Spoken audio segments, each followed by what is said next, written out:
नमस्कार मित्रों, मैं सुनील सिंह चौहान आपके अपने चैनल सूर्यवंशम ज्ञान सागर में आपका स्वागत करता हूं। और आज हम आपके लिए लेकर के आए हैं भारतीय संविधान के कुछ प्रमुख अनुच्छेद। गौर फरमाइएगा।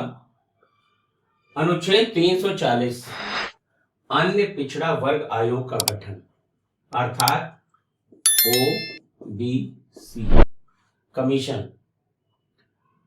देखिए, भारत में अब तक 2 अन्य पिछड़ा वर्ग आयोग का गठन हो चुका है, जिसमें प्रथम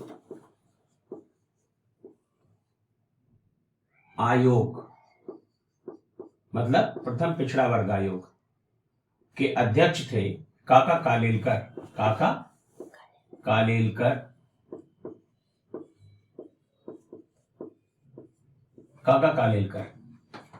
काका कालेलकर ने अपनी रिपोर्ट 1955 में केंद्र सरकार को सौंप दी थी, लेकिन तत्कालीन सरकार ने उस पर कोई भी ध्यान नहीं दिया। द्वितीय पिछड़ा वर्ग आयोग का गठन के अध्यक्ष बीपी मंडल। ये बिहार के कद्दावर नेता थे बीपी मंडल साहब, और मधेपुरा से सांसद होते थे।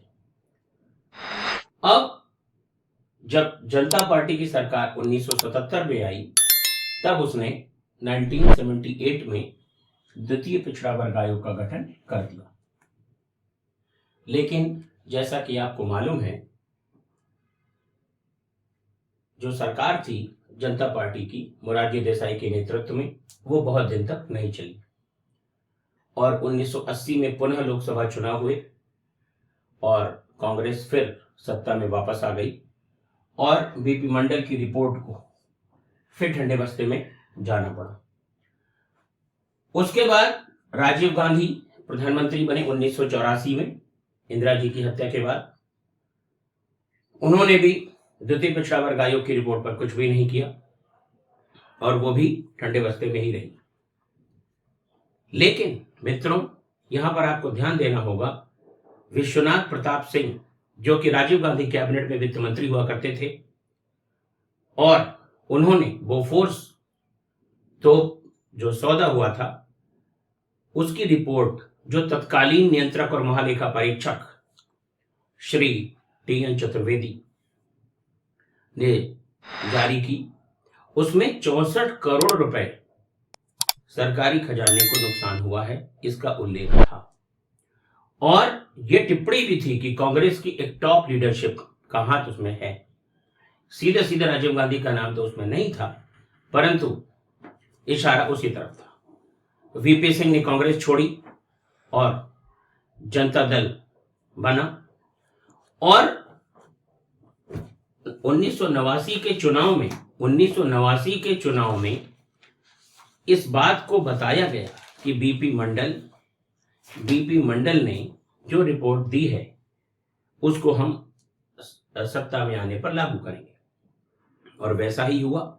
1989 में वीपी सिंह प्रधानमंत्री बने और उन्होंने बीपी मंडल की रिपोर्ट को लागू कर दिया।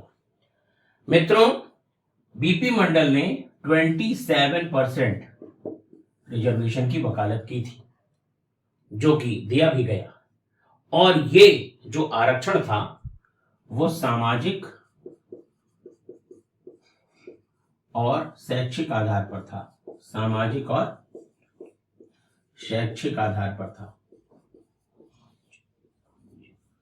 आपको जोड़े में मिलेगा वहां पर सामाजिक आर्थिक, शैक्षिक आर्थिक, सामाजिक सांस्कृतिक। तो आपको ध्यान नहीं देना है, सिर्फ और सिर्फ सामाजिक और शैक्षिक आधार पर आरक्षण दिया गया था।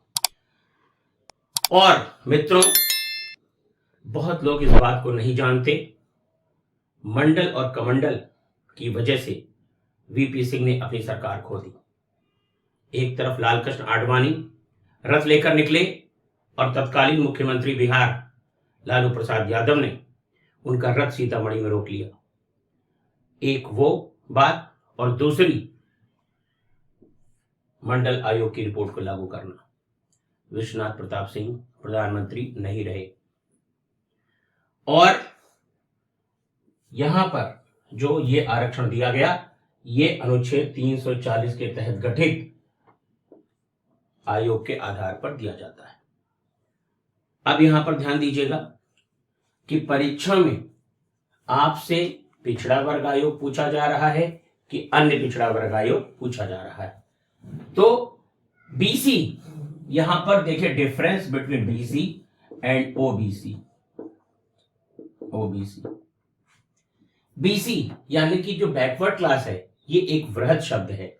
इसमें महिलाएं, चाहे वो किसी भी वर्ग से आती हों, बच्चे, दिव्यांग और अन्य जातियां, अनुसूचित जाति भी उसी में शामिल है, अनुसूचित जनजाति भी शामिल है, ओबीसी की जातियां तो हैं ही। ये एक वृहद कॉन्सेप्ट है पिछड़ा वर्ग का।